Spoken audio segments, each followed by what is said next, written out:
Hello, everybody. Thank you for coming to this evening's board meeting. We just had a wonderful presentation for the immigrants. It will be on our website and Facebook, so please take a look. My name is Julie Reyes. I'm the chairperson for Community Board 8. Also present is our vice chair, Sergio Villaverde, our treasurer, Joy Campbell Privater, our district manager, Farakul Rubin, our community coordinator, Artie Malzout, and our secretary should be arriving, Margaret Zella, and we have a volunteer with us, Jalen Adorno. I would like to thank the Riverdale Y for hosting this evening's meeting. And just for informational purposes, we have ADA members. At times they are present at the meetings and other times not. So our ADA members till the end of this term is Sylvia Alexander, Lee Chung, Barbara Kale, Georgia Santiago, Mary Ellen Gibbs, Chuck Merla, and Martin Wolkoff. If they are on Zoom, they must show their face. Any board member who is absent yet attends on Zoom, they may be permitted to speak if called on, but does not have the privilege to vote should a vote take place. And a reminder to the board members during the course of the board meeting, kindly raise your hand and wait to be acknowledged by the chairperson, myself, to speak. Oh, and here's our secretary. Okay, so we are on a very tight schedule this evening. We must be out of here at 9 p.m. So please help out. We're going to start with the public gallery session and we will use the timer. Members of the public who have signed up to speak may address the board during the first portion of this meeting. 3 minutes are allowed. Presentations should only cover general interest and no more than 5 speakers. Actually, we're having 3 speakers this evening. Anyone who wishes to speak needs to register with the board office. And you can also contact the board office if you wish to join in any committee meetings where the public will have more of an interaction with the committee members. Okay, so we will go on with our first speaker, Paige Hamilton Azaraska, and I'm sorry if I mispronounced your name. Combination of Sage Hamilton Zarka and Laura Chenvin. Can you say it again, please? Laura Chenvin, thank you. Okay, so I'm here as is Sage on behalf of the Underground Railroad Consortium of New York State, which is a statewide not-for-profit that celebrates and promotes the history of the Underground Railroad and works on preservation of related sites and shares this history broadly with the public. Something, if I could make a little other comment, is we desperately need right now, given what's going on in the world. So IRCNES is a sponsoring organization for a proposed New York Scenic Corridor or Byway that would honor the legacy of Harriet Tubman and others who supported those who were seeking freedom from slavery, who passed through our state. Our state is the plan. So IRCNES has received a grant to develop a corridor management plan that would include plans for interpretation, stewardship, marketing, tourism, and all the rest. I'm a member of the steering committee that is working on the corridor management plan with the support of the New York State Department of Transportation and consultants who are experts in the field of heritage tourism. I'm also a member of the Mid-Hudson Anti-Slavery History Project, which is one of the founding organizations of this project. So far, the corridor that's planned will be approximately 550 miles, going from New York City up through the Hudson Valley to Albany and then across the state, following more or less the path of the Erie Canal to Niagara, where many of the people who were brought through the Underground Railroad went to Canada. You may ask, well, what does this have to do with our region? Was the Underground Railroad here? The answer is yes, indeed. And there were actually 3 ways that people traversed Community Board 8 during the period when people were running away from enslavement. And I will say, even before the organized Underground Railroad, people were running away from the very beginning, moving from south to north, but also people who were enslaved right here were moving away and to freedom. And those 3 paths were walking, taking the river, and also taking the train. In fact, we have documented evidence that Harriet Tubman herself brought a group of people on the train and went right through where our train currently goes today along the Hudson River. So we want to have the opportunity to celebrate this. The request for the community board is to sign a resolution that would allow this pathway to come through. That resolution has been signed by many other cities and counties across the state. So we have a copy of that. I believe it's been sent in advance. The only requirement there, and some other than the support, is to make sure that there are no off-premises new advertising, which is basically billboards. However, it's going to be the official route will be through the Henry Hudson Parkway, and you don't have any there anyway. So I'm sorry I couldn't say everything, but I got most of it in. Thank you. Feel free to, if you have any documents that you would like us to add into the minutes, feel free to email it to the board office and we'll make sure to include it. And we'll ask them to attend the traffic and.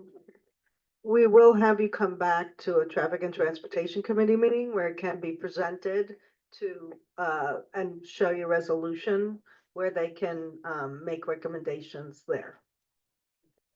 And you will have more than 3 minutes. Okay, thank you.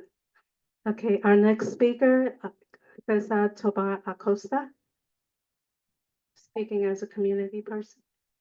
Howdy, everybody. You'll know me because I sit on the board, but I'm taking the board hat off right now and presenting as the Bronx-wide community organizer for Northwest Bronx Community and Clergy Coalition. We often say if we do not plan it, someone is planning it for us, and usually not with our best interests in mind. Quick question, show of hands. How many people want to see a Bronx that's thriving? Yeah, this should be like, if you come to a community board meeting, clearly you want to see a better neighborhood and work towards something greater. But it doesn't happen overnight. We understand it takes years and years of planning. And I'm here today before everyone because we want to engage y'all to create the first comprehensive economic development strategy for the Bronx. There has never been a plan set. I think the last time one was proposed was a regional plan in 1988.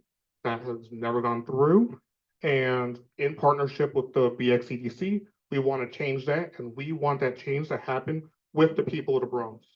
Starting this month, we are releasing our surveys to understand from the community what their understanding of the Bronx, what they love about the Bronx, what they want to change about the Bronx, and their understanding of resiliency. Because very often when we see a survey about the Bronx, it's always just what do you want to change about the Bronx, without actually giving us a chance to talk about what are the things we actually like about our boroughs, what are the things that keep us here, what are things that we want to improve, because we understand that we deserve great things.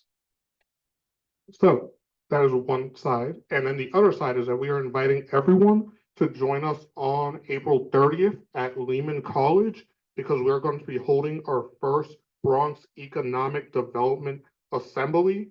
We're going to be holding these in each of the quadrants of the Bronx, but that's very much a chance for people to learn, like, what does this SEDS process even mean? How does this actually create a plan that brings money into the Bronx? And ultimately, using all this information, at the end of this 2-year process, we're going to have a federally recognized document that will allow money from both the private and public sectors to come into the Bronx. Yes, anyone has any questions, we want to give the rest of my time, and we will have flyers with more information available. Thank you, Cesar. Does anyone have any questions? And I meant to ask for the first speaker too, if anyone has any questions for either speaker right now? No? Okay, thank you. Thank you so much. So now we'll go on to the last speaker, Nicole York. Yes, hello, good evening. We are so grateful for the opportunity to speak tonight. My name is Nicole York. I am with the Community Initiatives of New York, TCIONY. We're a nonprofit focused on youth leadership and civic engagement across New York City. I am the program manager for our youth program, TAG, which stands for Teaching a Generation. We are helping students develop their voices and take action on real issues within their community. I'm here on Zoom, you can see a group of students from Bronx Health Sciences High School, where we have launched its BHS X Tag, a partnership that brings students into real-time civic engagement work like this. So each month we have a new cohort that participates in a community organizing intensive that culminates in a youth-led town hall. So through this process, students are learning to identify public issues, build outreach strategies, and lead conversations in their schools and their neighborhoods. And this sophomore cohort is just getting started on their town hall campaign, and 2 of our student leaders are here tonight to share what they've been working on. So I will turn the time over to them, Joycelyn and Isatu. Okay, hi, good evening, and thank you for having us here. So, my name is Joycelyn Kutojo, and I'm a sophomore at Bronx Health Sciences High School, and I'm a part of the TAG Youth Leadership Cohort with TCI Ione. Hello. So my name is Isa Berry. I'm also a sophomore at Bronx Health Science, and together we are organizing a youth-led event that is called The Danger is Real, a youth-led town hall on drugs. Oh, Like- guys, wait, I wasn't unmuted. Sorry. No, you're good. You're good. You were. You were good, Joycelyn. Okay. Like Isatu said, the town hall will be covering drugs, and it will take place on Monday, April 28th from 5 p.m. to 6:30 p.m. Right, that's actually At- wrong. It is from 6 to Oh. 8 o'clock, but that's Oh. my fault. Yeah. Good, keep going. And at the Boston Secor Community Center in the Bronx. And we will be joined by 3 special guests: the DEA Special Agent Frank Tarantino, NYC Special Narcotics Prosecutor Bridget Brennan, and Bronx District Attorney Darcel Clark. Wait, sorry. So in this event is gonna be led by young people, and it's gonna be for young people as well. And together we create a where you can talk openly they've seen in their community and want to bring a change to. And that's pretty much the whole point of it. And we're trying to like shape problems, bring up solutions for it. Interesting.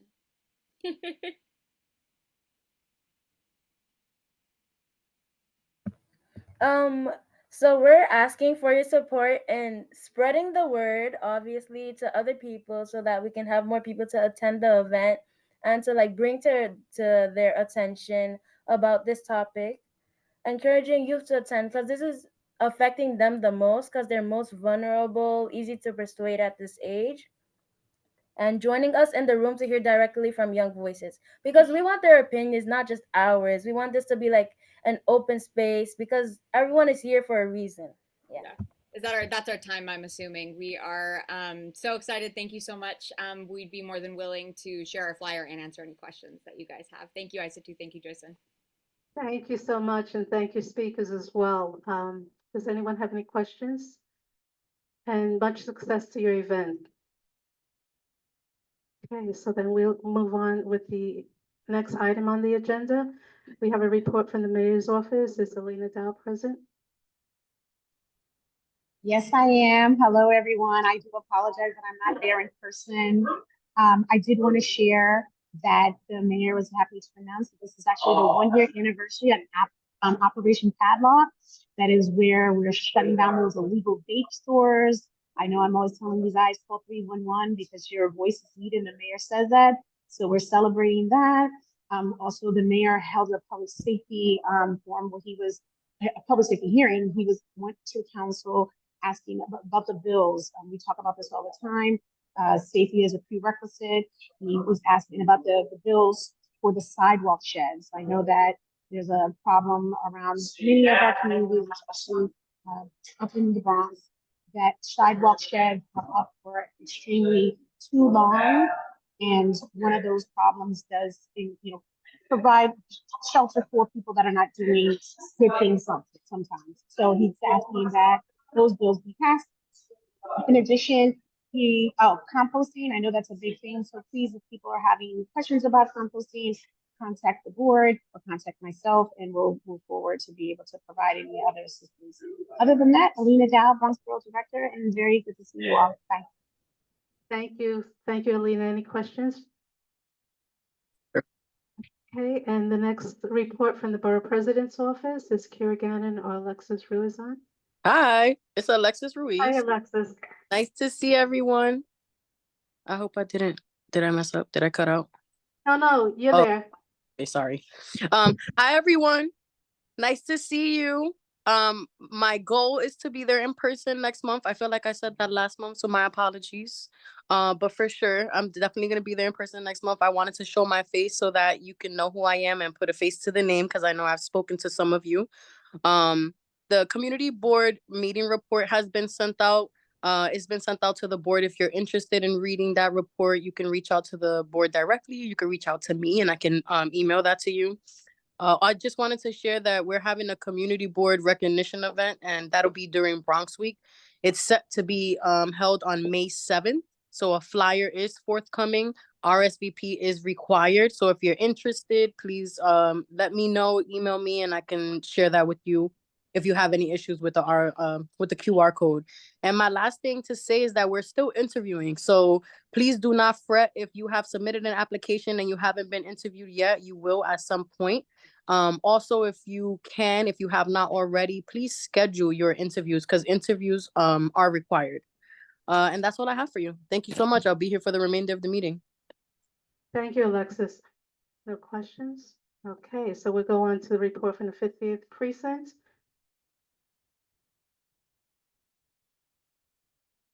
Is there anyone from the 50th? Yeah, they're unmuting.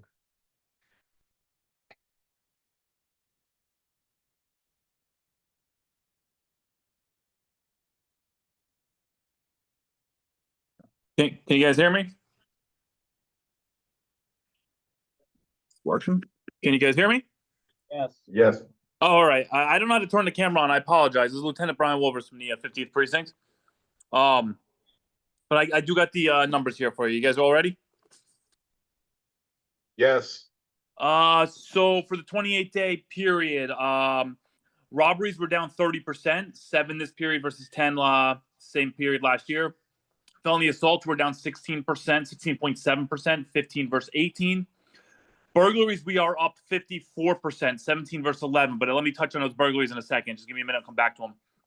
Grand larcenies, we are down 41%, 35 versus 60.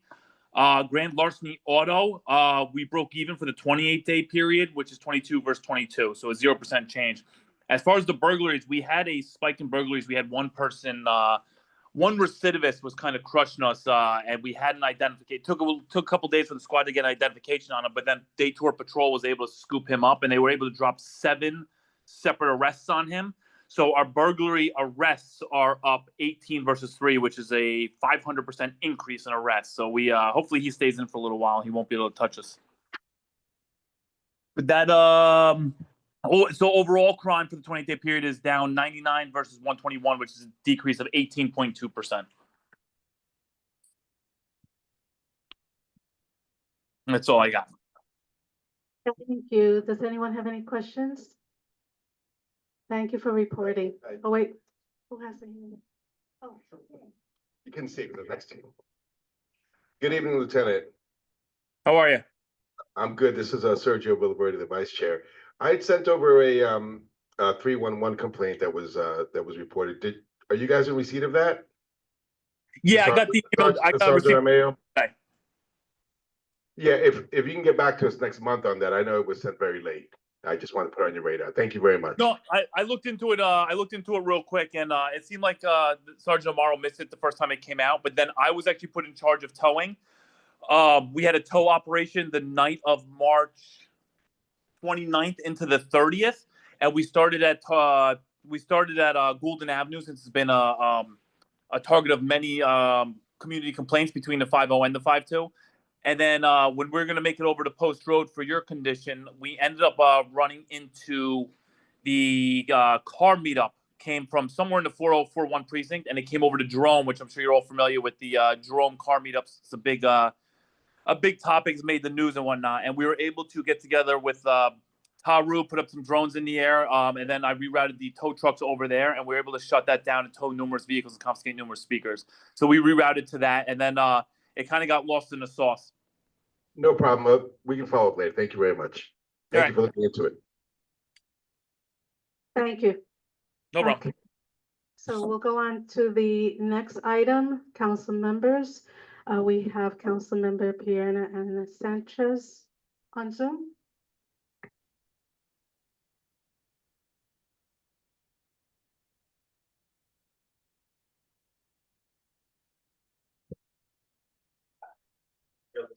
Good evening, everyone. Good evening. Good evening. First, I'm on two phones. I'm just getting home from a different meeting.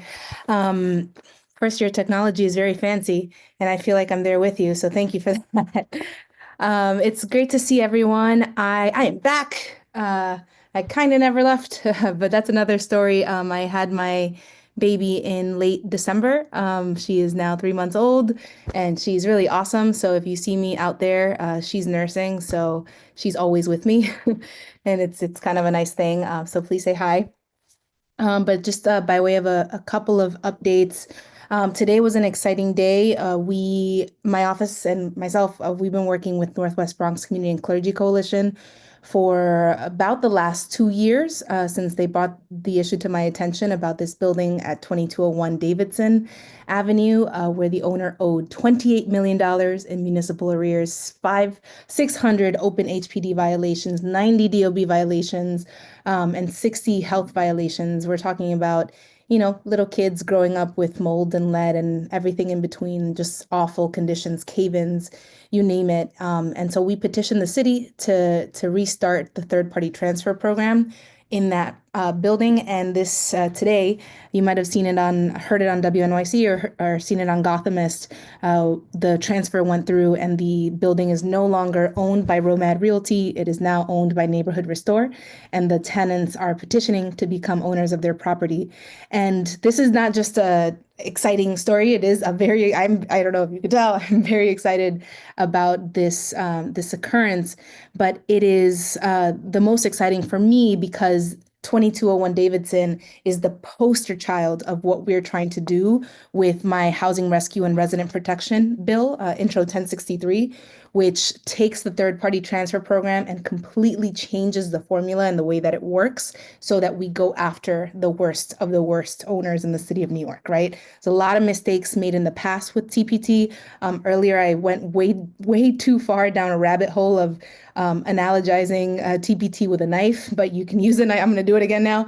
You can use a knife to make a nice filet mignon and a beautiful meal, or you can use a knife to do terrible things, right? It's not the knife, it's the tool, right? And the tool of municipal foreclosure, which is what third-party transfer and the new Housing Rescue and Resident Protection Act, the tool that it uses is the same, but the way that we're going to use it and the way that we want to turn it is to be against the worst of the worst actors, not the folks that are, a little bit short on cash, but want to do the right thing. We're talking about derelict owners, absent owners, who are having residents live in squalor. So that was today very exciting, and especially because now we have this test case for exactly what we're trying to accomplish with this legislation. So that's update one. Is that my time? Okay, well, then that is I'll answer questions, but there's new things on the Kingsbridge Armory that I'd be happy to answer questions about. And our community day is on April 19th. So please come on down to St. James Park for a nice day of bouncy houses and popcorn and all kinds of fun things and music. I'll be there. Thank you, Councilmember. Could you wrap up the Kingsbridge in a minute? Absolutely. You know I can. Okay. Okay.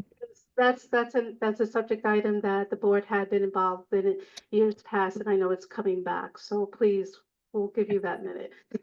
Thank you, thank you. Kingsbridge Armory, community engagement for this is the third attempt, so third time will be the charm. We did community engagement in 2023, 2024 EDC. The entire year was vetting 11 different applications that came in from all over the world.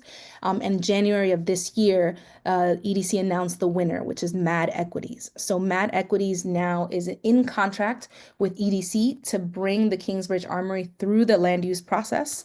And essentially redevelop it. So it is, they're starting with a $200 million down payment, and they are in active conversations right now, today, with potential tenants who are gonna, comprise of a program that meets the community's requirements, right? We put forward a vision plan, and so they are held to it. I told them, ultimately I get a vote in the ULURP, right? After the community board, after the borough president, et cetera, I get a vote, make me an offer I can't refuse. That's their instruction, and hopefully they will. That's very effective. Yeah, and I'm sorry, we normally would give more time, but at the Y, we are very time constrained, and we must be out of here at 9. I do apologize. Please send us any information, and we will make sure to include it in the minutes. Thank you so much. Thank you, and congratulations again. Take care.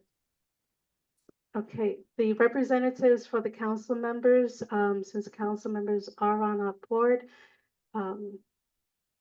Jamila Sandoval, do you have anything that you wish to say? She's not on Zoom anymore. Oh, she's not? Okay, so then, Jenna, do you have anything to say in 1 minute? Couple quick things, yes, 1 minute. Thank you. Okay, tomorrow we are having a walkthrough with Small Business Services Commissioner Gross on Broadway and 242nd Street, the site of the elevator project, the MTA project, which is a crucial project, but it's affecting some of the businesses. So we're going to talk to them face to face and offer them some resources. Eric's Local Law 44, which is a pre-filled scree form for tenants living in city-run Mitchell-Lamas, is going to be implemented this summer. So keep an eye out for that. And then, as always, we're collecting feedback on budget priorities now for FY26. So you can reach you can submit your budget ideas at ericdinowitz.nyc/budget feedback. Thank you. Thank you. Okay, for our non-elected officials, board members, if we have any elected officials on Zoom, please raise your hand, and their representatives. I see we have representatives from Senator Jackson's office and Gustavo Rivera. We will come back to you at the new business. Thank you. And then we're going to move on to roll call, and we'll see if any elected officials are on Zoom. They can raise their hand and we'll come back to them. So we'll do roll call. Sylvia Alexander. Present. Debbie Allen. Present. Constance Barnes Watson. Present. Bob Bender. Here. Carol Blake. Yeah. Joy Campbell Privateer. Present. Sebastian Chitolapli. Present. Lee Chong. Present. Dr. Wayne DeBeetham. Ingrid De Leon. Margaret Della present. Johanna Edmondson. Nicholas Fazio. Present. Stephen Fruit. Present. Mary Ellen Gibbs. Dr. Julia Gomez. Edward Green. Emily Hausman. Rashida Hilliard. Barbara Kale. Here. Rabbi Kaplan. Charles Merdler. Angel Ortega. Julie Reyes. Diana Rivera. Daniel Rowan. Georgia Santiago. Present. Ramdat Singh. Present. Jessica Sosa. Here. Laura Spalter. Present. Cesar Tobar Acosta. Jill Towns. Oh, I see her. Got her. Deborah Travis. Present. Sergio Villaverde. Kevin Wade. Karen Walker. Martin Walpole. Present.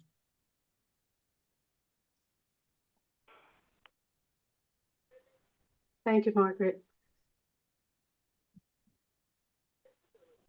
Okay, we'll go on to item number 9, approval of the board minutes, which everyone I know has read. For the March 11th, 2025 minutes, any comments? Okay, so we'll move to approve the minutes. Any objections? Abstentions? Passes. Thank you. Discussion of the executive committee minutes. Are there any comments? Okay, so none made. We'll go on to the next item, treasurer's report and resolutions. Joy? Evening, everyone. This is the treasurer's report for April 2025. We now have 134,970 left, of which 9575 is in other than personal services. The breakout is in 1.1, and the major difference for March's report is $870 spent on cleaning and Zoom supplies and rent. I'm going to skip ahead to 1.3, 0 funds requested, 0 encumbered, and 1.4, rent and energy, differential from March's report of 274. Now, directing your attention to addendum A, I'm going to assume that everyone has read this. This is concerning a reallocation of funds that we already have in OTPS. So we're moving around 2327, and if you take a look, in the amounts in the parentheses have actually been reallocated into codes 100 and 101. And directing your attention to addendum B, that is a budget mod where we are proposing taking 11,000 from personal services, which would bring our total down to 114,395. Most importantly, we want to add that 11,000 to our other than personal services budget, which would bring us up from 9575 to 20,575, and those amounts will be put into supplies and materials, 6,400, 1,600 into printing supplies, and 3,000 into professional services, which will enable us to keep Jalen working with us. To bring back, sorry, I stand corrected, to bring her back. Julie, don't bother reading either. Okay. And that is the treasurer's report for April. Does anyone have any questions? And the resolution?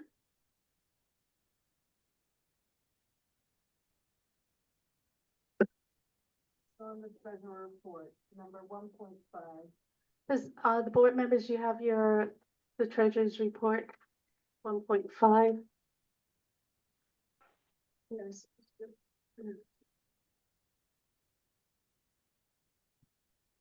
Resolution 1.5, paid intern with stipend. Whereas this I'm reading though. Okay.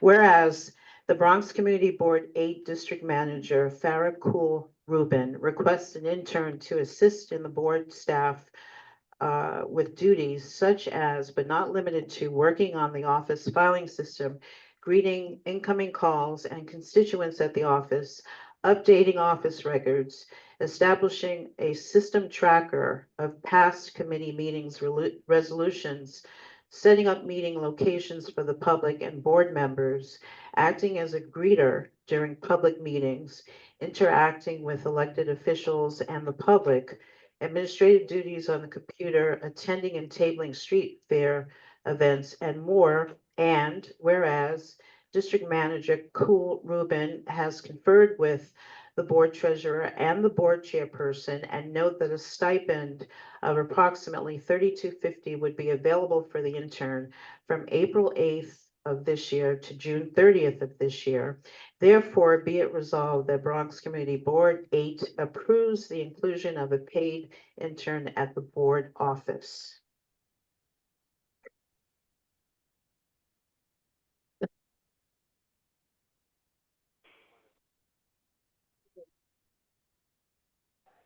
Okay, so there's two more resolutions, excuse me. Basically with the 11,000 that you had spoke of, so we kind of did it a little backwards.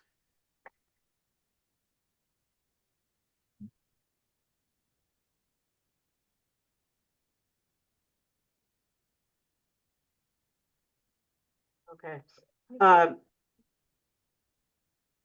Okay, so addendum A, the following table details the current operational budget for fiscal year 2025 for Bronx Community Board 8 and the budget modifications necessary to properly reallocate funding to support the work of the board office. Whereas to support the work of the board office, a budget modification for fiscal year 25 has been prepared and is below. Be it resolved, Bronx Community Board 8 approves the budget modification in order to further support the work of the Community Board Office. That's addendum A. Addendum B, the following tables detail the current operational budget for fiscal year 2025 for Bronx Community Board 8 and the budget modifications necessary to properly reallocate funding to support the work of the board office. Whereas the Office of Management and Budget has confirmed that funds are available to transfer from personal services to other than personal services. Whereas to support the work of the board office, a budget modification for fiscal year 25 has been prepared. Whereas 11,000 from personal services will transfer to other than personal services, broken down as follows. Be it resolved, Bronx Community Board 8 approves the budget modification in order to further support the work of the Community Board Office. Okay. Yeah, I just want to say something just real quick. Thank you, Joy, because she pretty much summarized her report in that the $11,000, and Joy and Farah can correct me, the $11,000 taken out of PS going into OTPS. OMB did approve it. Our budget can stand it. So the 11,000 that we're taking from the personnel funds, putting it in so that the office can proceed and work on our programs. And we have more than enough to move ahead with that. So the three resolutions are basically that, the moving of the 11,000, letting you know where the 11,000 will be. And part of that will be to go, what is it, 3,000 something, $3,000 to go towards a paid intern. Anyone have any questions? No, I don't have a question. Oh. I'd like to move, if it's acceptable, I'd like to move all three resolutions in unison, unless there's an objection or the chair deems otherwise. Any objections, abstention? So moved. Okay, so with the resolutions, any objections? Abstentions? Okay, they approve, so we'll move on. Thank you, Joy. Okay, we'll do the chairperson's report. Mine is very brief. I'll say look at the executive committee minutes when they're made available. And the following board members did not reapply. Kelly Buford, she's a past traffic and transportation chair. David Gelman, past budget chair. Josh Land, past well, she was not the past, she was previously before Josh Land. Josh Land, traffic and transportation. Oscar Martinez, past chair of the economic development, and Omar Murray. The board thanks them for all the work that they've done through the years, have a lot of knowledge, and they will be in touch and they're reachable. And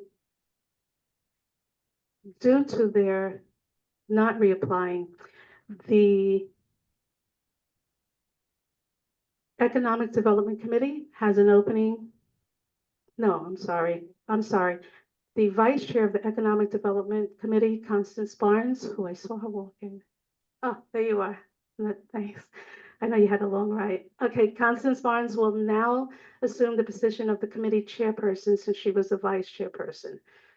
The vice chairperson of the Budget Committee will be Joy Campbell Privateer. She will assume the position of the chair of the Budget Committee.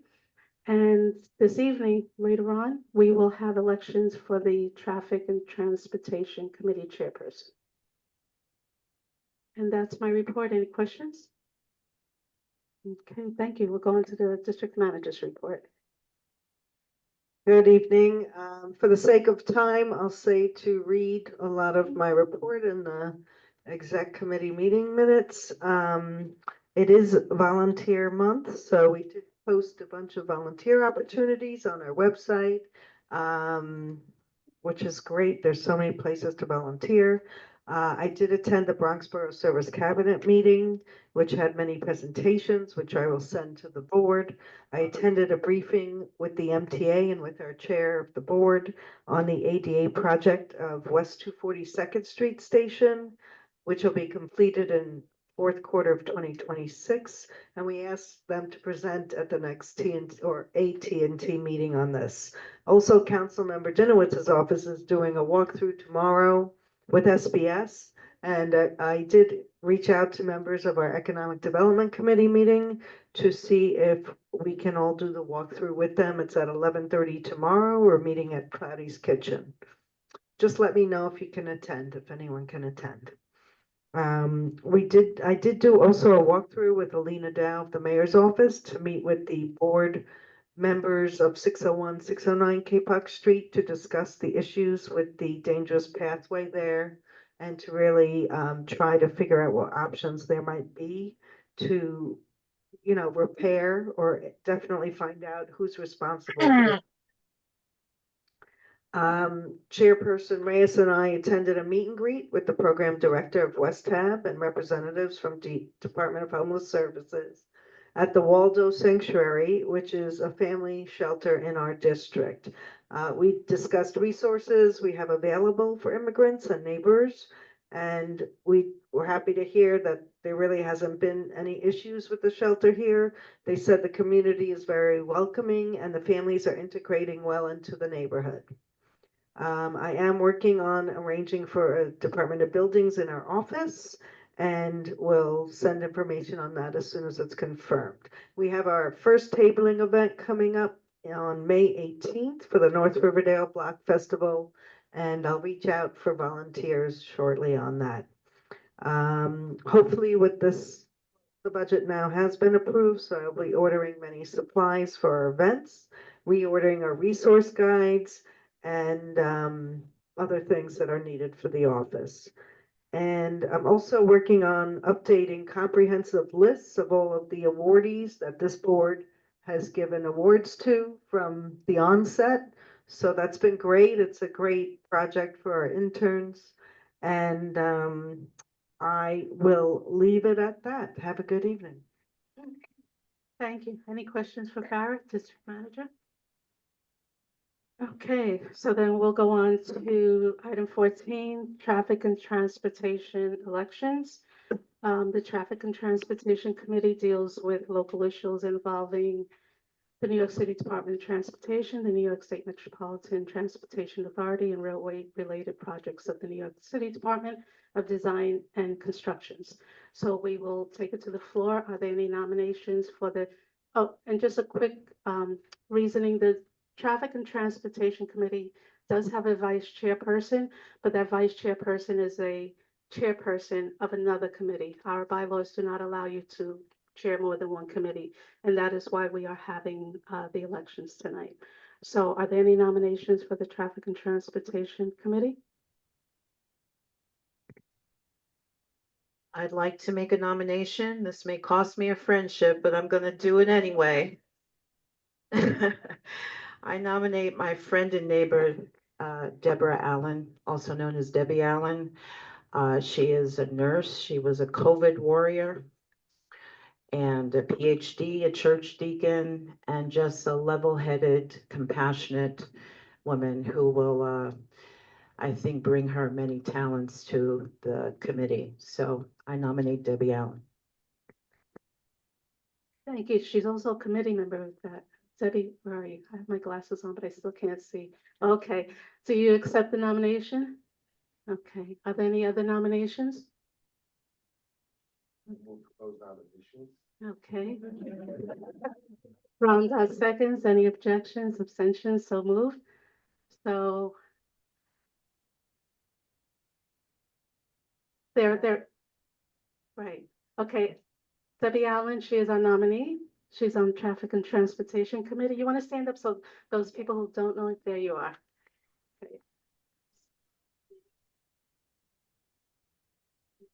To work with the community and to engage our neighbors and anything we can do to improve community board aid in terms of transportation, anything dealing with step streets, ramps, making, public safety in terms of pedestrian walkways safe for ourselves and for our future. Thank you, Debbie. So we're going to take a vote now. Does anyone oppose? Any abstentions?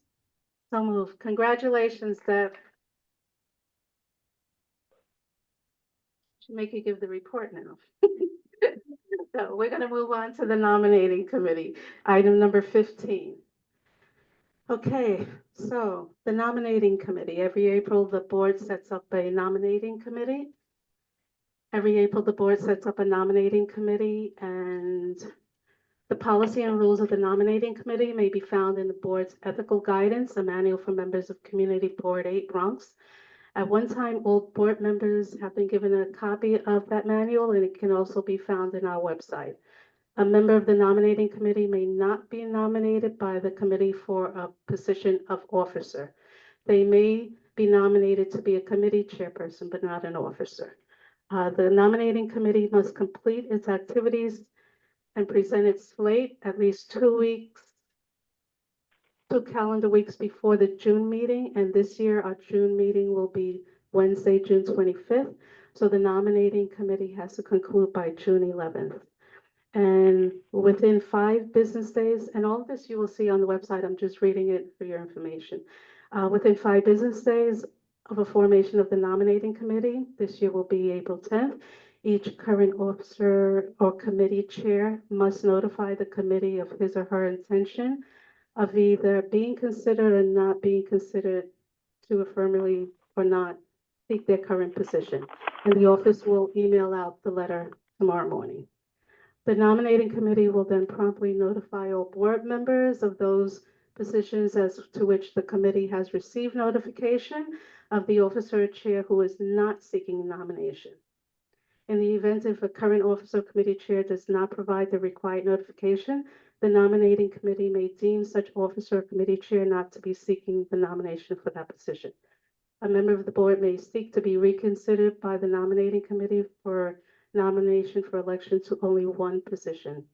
Keep in mind, all officer and committee chair positions are to be considered open and available for nominations. All our chairmanships last for only 1 year, and it's not crowned to us, so every seat is available. Are there any comments, questions? Okay. So, with that said, we will take nominations from the floor. Ed? No. Deb, do you accept?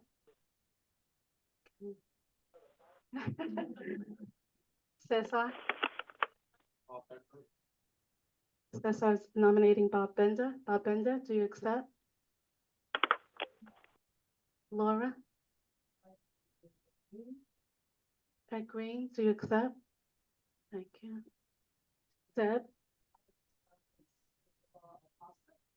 Cesar? Accepts. Rhonda? I'd like to nominate Jessica Sosa. Okay, I accept, yeah. thank you. Are there any other nominations?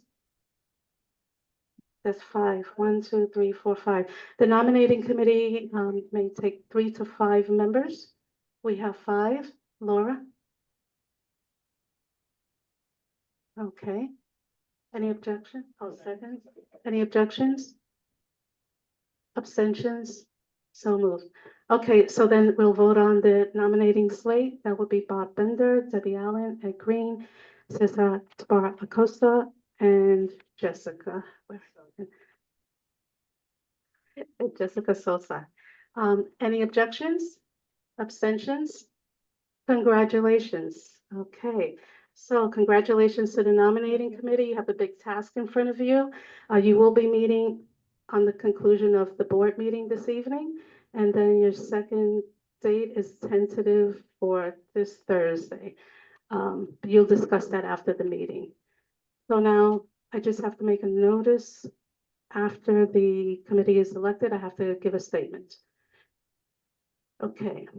Board members who are putting together a proposed slate should make their choice bearing in mind that is both good policy as well as conducive to a smooth functioning of the board to strive for a nominating committee and a slate of proposed officers and committee chairs who represent diversity in geographical areas with the board, communities, ethnic and racial groups, professional and work backgrounds and ages.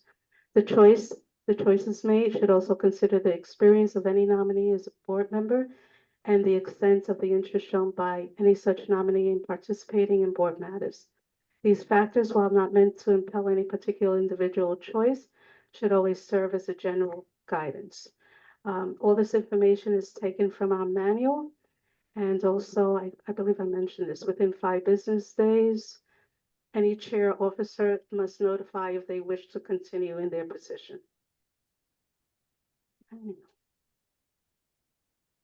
And that's it on that section. Anyone have any questions, comments? Okay, thank you. Okay, so I'm told that Assemblyman Dinowitz has joined, so we'll give him his 3 minutes. Jeff, Dinowitz, I don't know if you're aware, but we must be out of here by 9 and we still have to do reports, so we're going to put the clock on you. Well, it's a good thing I am not long-winded. Hello, everybody. Thank you, Julie. I'm going to speak for just a few minutes on a piece of legislation that the Public Safety Committee has considered. It's the mask legislation. And the reason I introduced the bill was because of what's going on and with a lot of the politics that's been taking place, the demonstrations and so on, where people are being harassed. We used to have a very tough mask law in New York State. It was instituted and it was used for over 100 years. And it didn't allow people to wear masks or white hoods and other things, but it was repealed because of COVID, and it was necessarily repealed because of COVID. I was one of the strongest supporters of masking during COVID. You know, we're talking about medical masks, though, hospital masks, N95 masks, things like that. But unfortunately, the events of the past year have shown that some people are abusing masking. And I'm not talking about the people who wear the medical mask. We're talking about people who have their entire faces covered up, their heads covered. And this happens in many ways. It could be the Proud Boys who wear ski masks when they engage in some of their activities, for example. So we're not talking about one particular group. And the targets of this harassment, while they may be concentrated among one group, it's really everybody. You know, it was just 2 weeks ago that in the Bronx, a Muslim cleric was attacked by 3 people wearing masks. And we've had so many incidents. So what I have done and what we're working on, and it's a tough bill to pass, is to create a violation called mask harassment. Now, simply wearing a mask would not be a violation, but if you're wearing a mask and you're engaging in activity which can be considered harassment, then yes, you could be given a violation. And if it's enhanced to a Class A misdemeanor, if you also basically attack somebody or push somebody or, you know, slap somebody. We want to make sure that people can both exercise their political rights, their First Amendment rights, but at the same time, not allow them to infringe on other people's rights. The legislation excludes people who wear masks for medical reasons, for religious reasons, and a number of other reasons. So I'm hoping that the board looks at this and maybe even endorses it. That would be really great. I see I have 25 seconds left, and you know what? I'm going to give it back to you. Thank you so much for letting me say a few words on this bill. It's Assembly Bill A3133. Have a good night, everybody. Thank you. Thank you. Any questions? Bob Bender has a question.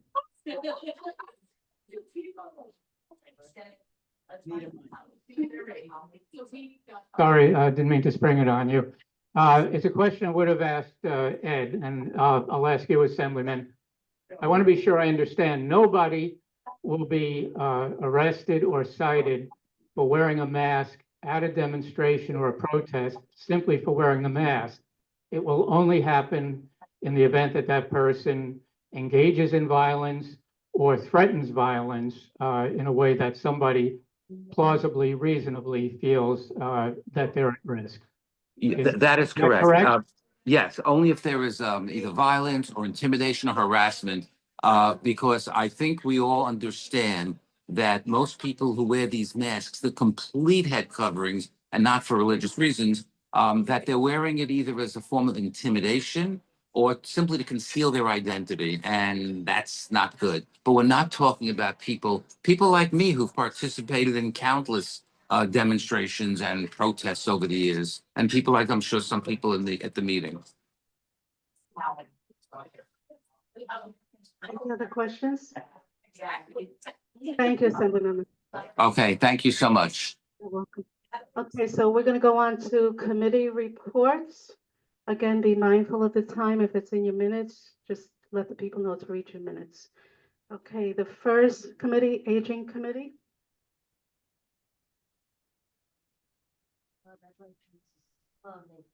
I don't think we met. No. That's right. We have a meeting this Thursday. On April 10th at the board office at 4 p.m. is the next Aging Committee. No, I'm saying the next meeting. The next meeting for the Aging Committee will be on Thursday, April 10th at 4 p.m. at the board office. Thank you, Barbara. Okay, so then we'll go on to the next is the Economic Development Committee. Constance? Jalen's bringing you a microphone.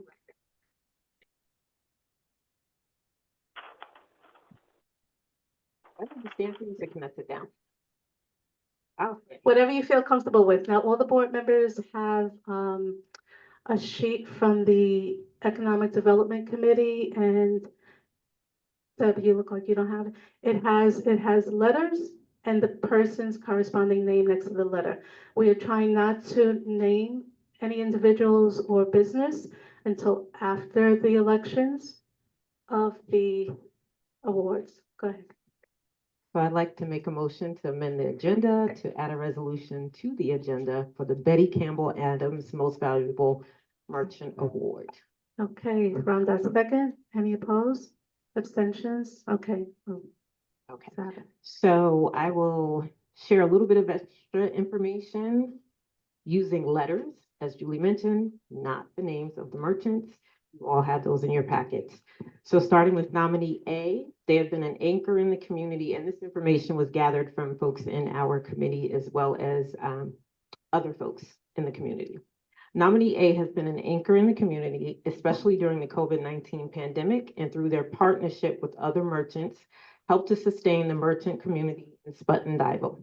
They've worked with the merchants in that area to try and form a merchants association and collaborate to support community events. The owner also supports several events at RKA 141 and PS 24. They often attend economic development committee meetings. They offer their space for meetings, and a local resident noted that for over 30 years, this merchant has been a good neighbor to all in the community. Nominee B, although a newer business in the community, this family-owned business has truly changed the landscape of Marshall Avenue and the 10471 community in so many different ways. The owners are so dedicated, passionate, and generous. They are a vibrant addition that participates in so many local institutes and events for the betterment of the community. They truly go above and beyond for all of their customers and neighbors, and consistently donate time, resources, and energy to our community.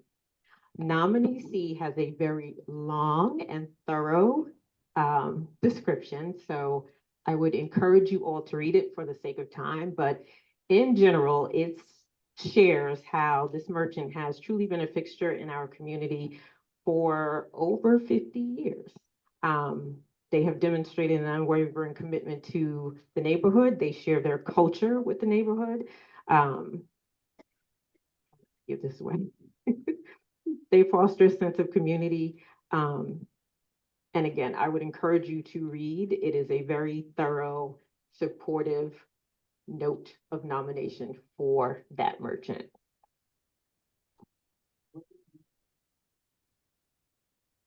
Do you have in the packets? Oh, I thought you had the summaries.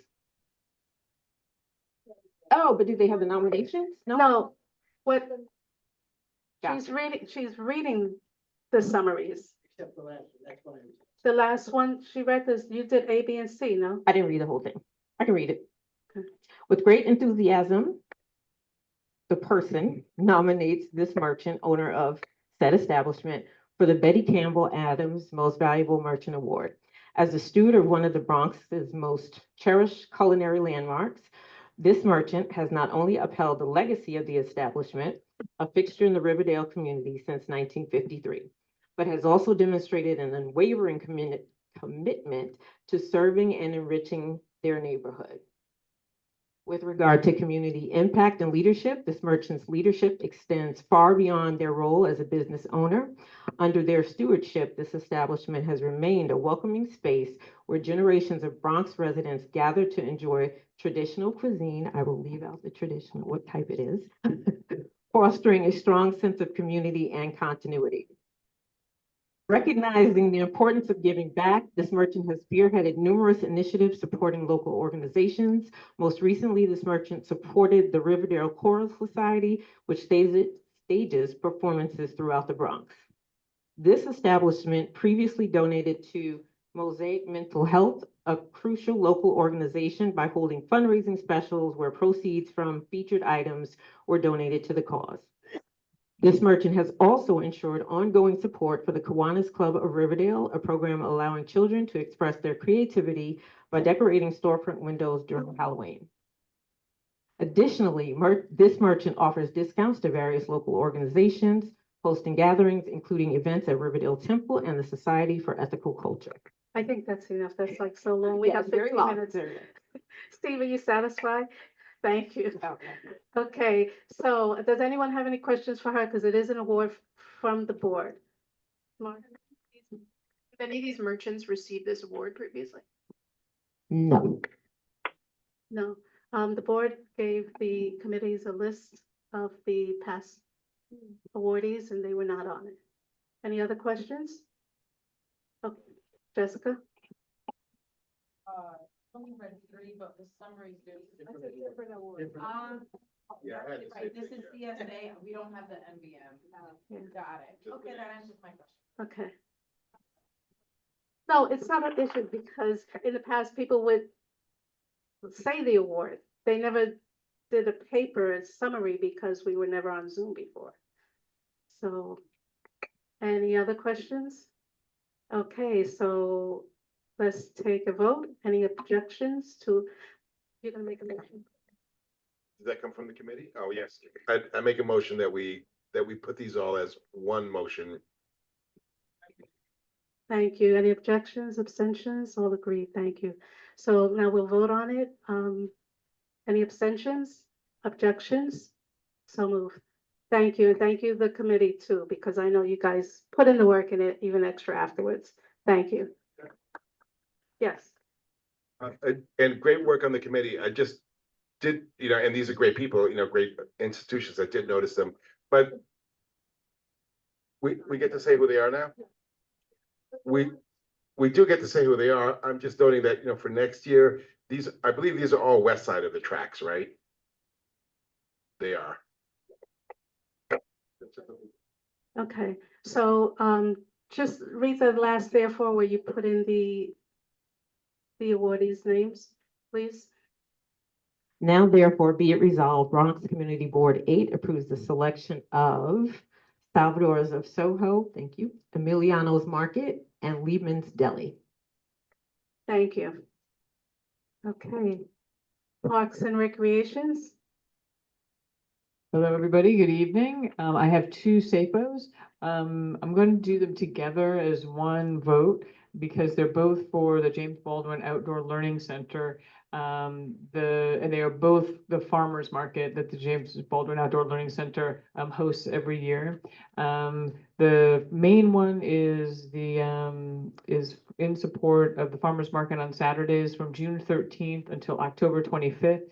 They've been doing this since 2020. It's been a very successful event. And so this is essentially a renewal of the existing SAPO that they do every summer. And then the first one, which is the James Baldwin Outdoor Learning Center's Car-Free Earth Day Spring Jubilee, is one day of the farmers market, kind of a warm up to let people know about the market and to celebrate Car-Free New York. Are there any questions? Otherwise, I move that we vote. Okay, so any comments, questions? Okay, so any abstentions? Objections? Approved. Thank you, Deb. And then just my next meeting is on April 23rd. And I please see our minutes if you would like to hear about our last meeting. There was a really wonderful presentation about Wave Hill. Thank you. Thank you, Deb. Public safety? Public safety has 4 resolutions. 3 of them were state liquor authority renewals. One for Tortoise and Hare, 6115 Broadway, Neem Indian Cuisine, 3549 Johnson, and Moss Cafe, 3260 Johnson. The 50th precinct had no issues with any of the businesses, and the Public Safety Committee voted unanimously to approve all 3 applications. I'd like to have them all voted on at once. Okay, any objections? Abstentions? So moved. Okay, our 4th resolution is support for unmasked hate bills, the one Assemblyman Dinowitz spoke about earlier. The committee passed the resolution unanimously. I'm not going to read the whole resolution. I hope everybody read it, but I will highlight a few things.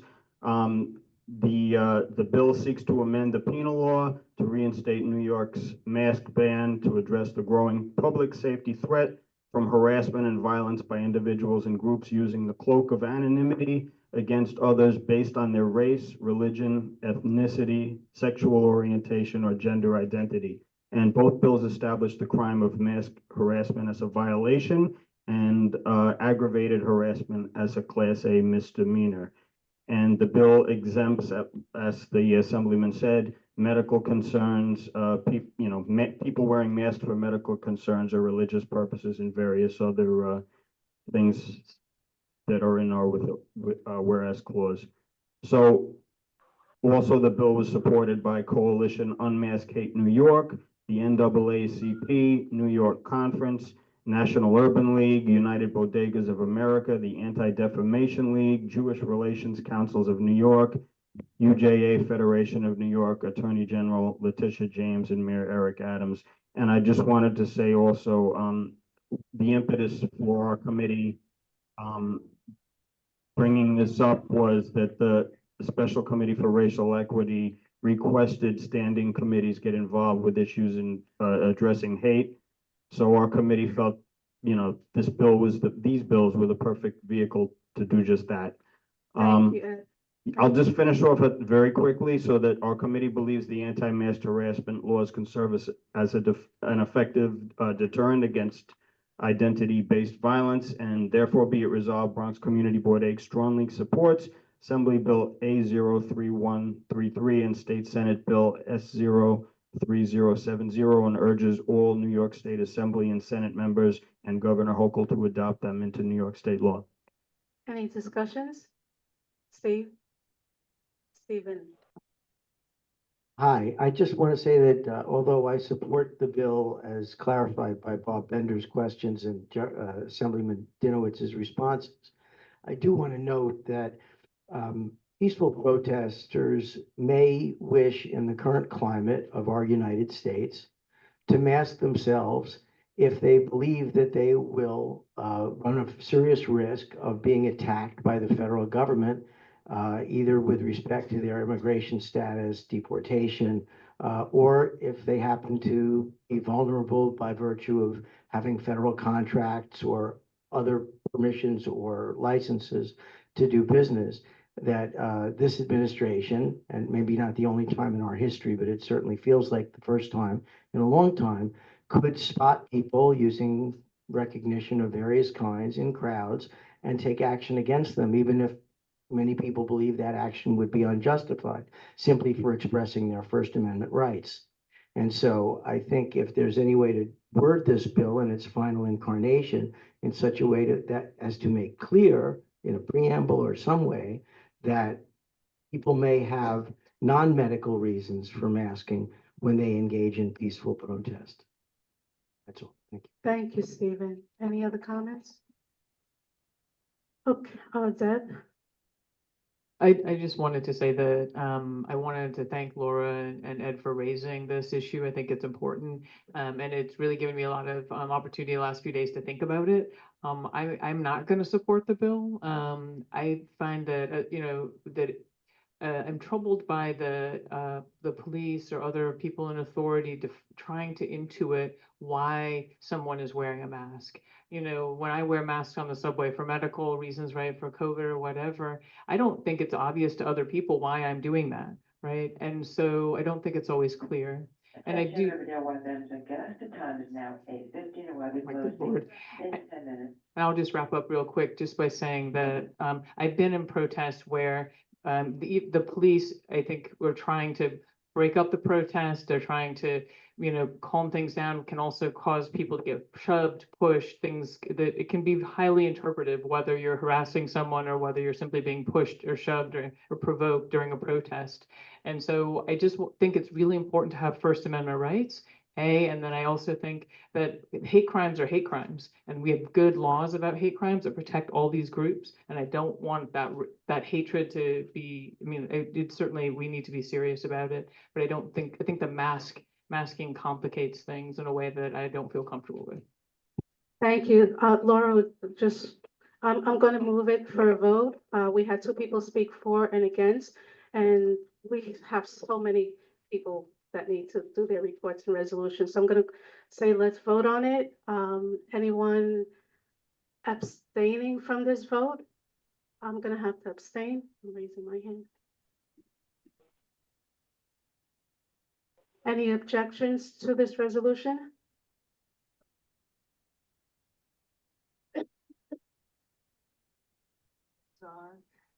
Tobar Costa. Did I miss anyone? No.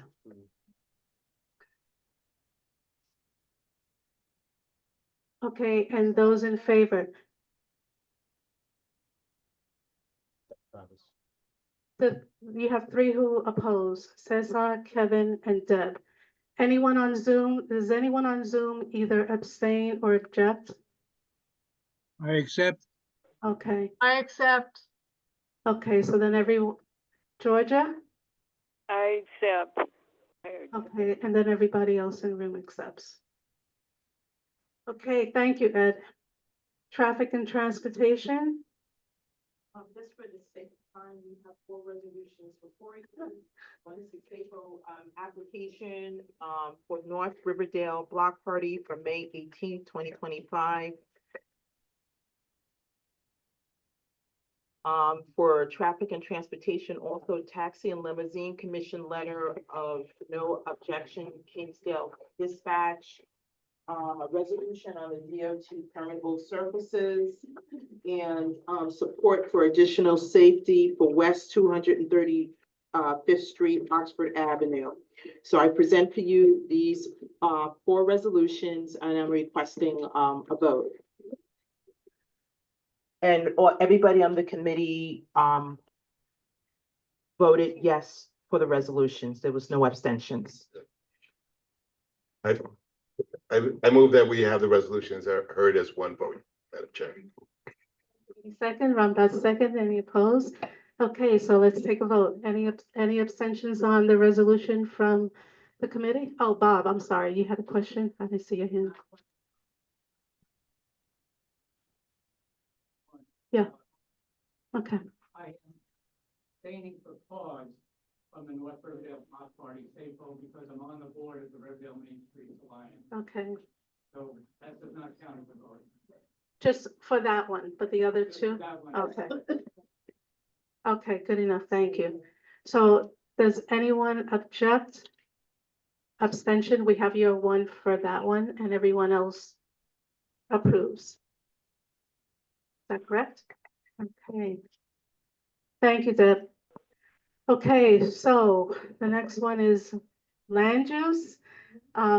Marty, I'm sure you heard they're telling us that we have to leave, so if you have a resolution or a report, can you please make it really quick? 3 quick items. Number 1 is the resolution should be in front of you. I don't have it in front of me. At 5294 Sycamore Avenue, a request for the enlargement of the house.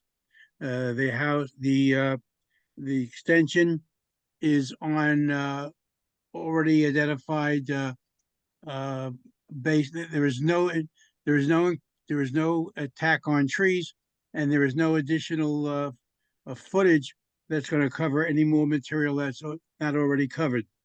The committee approved unanimously, and that resolution should be in front of you. Okay, do you want to, okay, so is there any discussion on that resolution? None? Okay, any abstentions on the resolution? Objections? Any objections? Okay, Marty, that resolution passes. All right, 2 quick items. At the last land use meeting, we had a representative down from Tishman Spire. There was some concern about what the intent was for that apartment house and who'll be living there. We were satisfied with their comments, and there's no issue.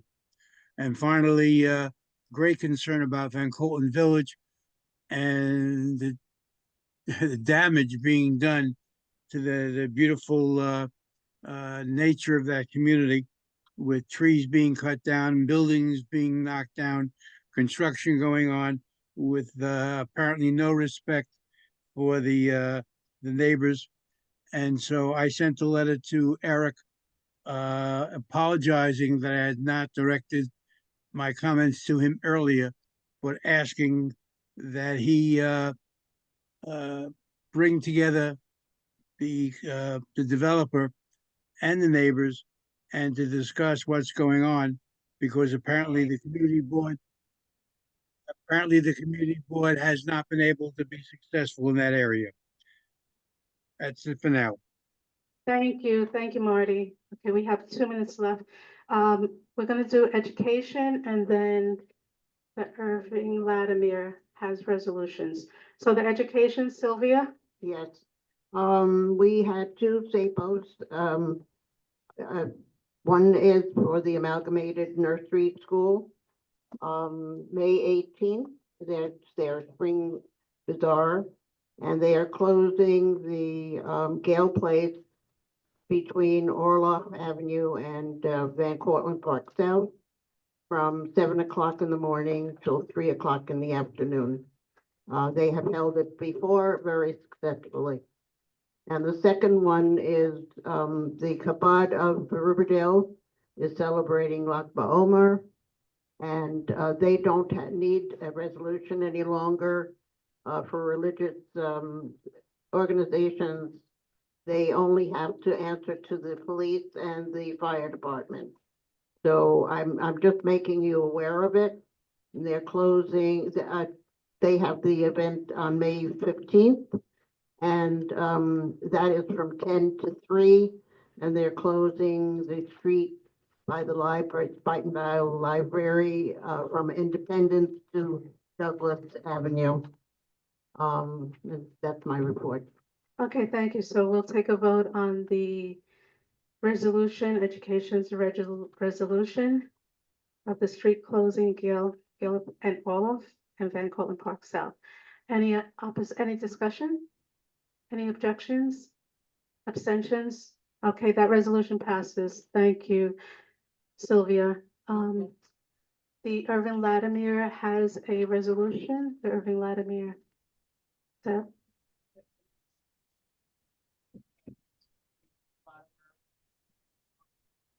sounds good. Any objections? Okay, we have to vote. Oh, we just did.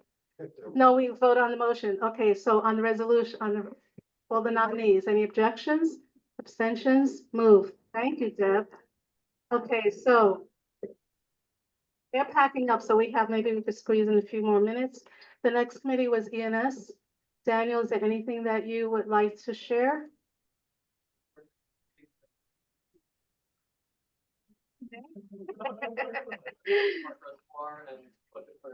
Thank you, Daniel. Health and hospitals? No report at this time. Housing, anything you'd like to say that's not in your minutes? Expecting to have our next meeting on Monday, April 28th at 6:30, and we're hoping to have a neighborhood community organization. And I think we do possibly have one. Okay, thank you. Thank you, Rashida. Law, rules, and ethics. Marty, is there anything that you'd like to say that's not in your minutes? Yeah, I just want to put on record, apparently, back in December, it was requested by a member of the board that we use the term a special committee, a subcommittee, that apparently, so LRE discussed it, we agreed, but there's one subcommittee that now exists, and we decided to allow that that subcommittee to do its work, and we won't use that term anymore. There was, I reported on this in January. It didn't make the minutes, but somehow, but I just want to make sure everyone's aware of that. We no longer use subcommittees. Thank you. Thank you, Marty. Thank you. You? Yeah, just two quick things. The Yankee Stonewall Scholarship awarding $10,000 for LGBTQ trailblazing youth graduating is due April 21st. And our Comeback Kid Award deadline is this Friday, so please make sure you submit some submissions for us to vote on April 29th. Thank you. Thank you, Rhonda. Bob, anything from the Hudson River Greenway? Thank you, Margaret. Just really quickly, we're wrapping up and we'll be providing the interim report by the end of the fiscal year. We really want the standing committees to just provide us a couple of bullet points on efforts that your committee has taken to advance equity within the district. So we'll be sending you emails if we can find some bullet points for you, but you have it all locked up in your brains, and rather than us going through the minutes, we'd love just a couple of bullet points from you. We capture them every single year and provide them to the community. Thanks. Thank you, Margaret. Budget? The next meeting will be in June or September, and the committee should continue working on your budgets. Thank you. Is there any old business? New business, I'll get to you in 1 minute. Next meeting, the next board meeting is May 13th. The nominating committee is meeting right afterwards, and their second date is April 10th. And then, oh, right here, I did that at the exact old. No, I skipped over the special committee on Veterans Affairs. You're all invited to our next meeting, which is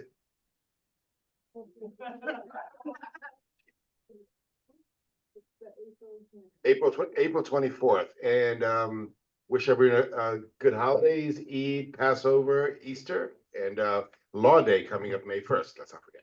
Nice. Thank you, Sergio, and thank you for going to the VP's office for us. Old business, we have 2 reps here, I think, and maybe one of them still on screen. Would you like to say anything real quick? Hurry up, Dario. Listen. Good evening, everybody. I'm Dario Quinsack, Director of Operations for State Senator Robert Jackson. We're open in our office looking at 5030 Broadway, Suite 701. You can call us at 212-544-0173. Our main email is jackson@nysenate.gov. And obviously, everybody was hoping for the budget being passed right now. We're all waiting, so we're waiting like everybody else. Thank you, Dario. Now we have Flavia Salazar from Gustavo Rivera, Senator Rivera's office. Hi, thank you so much. My name is Flavia Salazar, Director of Strategy and Operations for Senator Rivera. I'll be quick. I'm not even going to bother with the old events. We're going to do free housing and immigration assistance. We do it monthly. The one coming up is on April 18th. And then the other clinic we have is the housing assistance with West Bronx Housing and Resource Centers, condos, Section 8, lease renewals, repairs, anything that you need, please call our office. You can reach us at 718-933-2034. We're located on 2432 on the Grand Concourse, Suite 506. I'll leave my business. Thank you. I won't interrupt. And old business that The ad hoc committee with Karen Walker and Jill Towns, they're not going to be reporting this term. They needed more time to do research. Did I skip anyone? Okay, so. Okay, who wants to stay? The nominating committee, please stay behind for a few minutes, and thank you very much, everyone.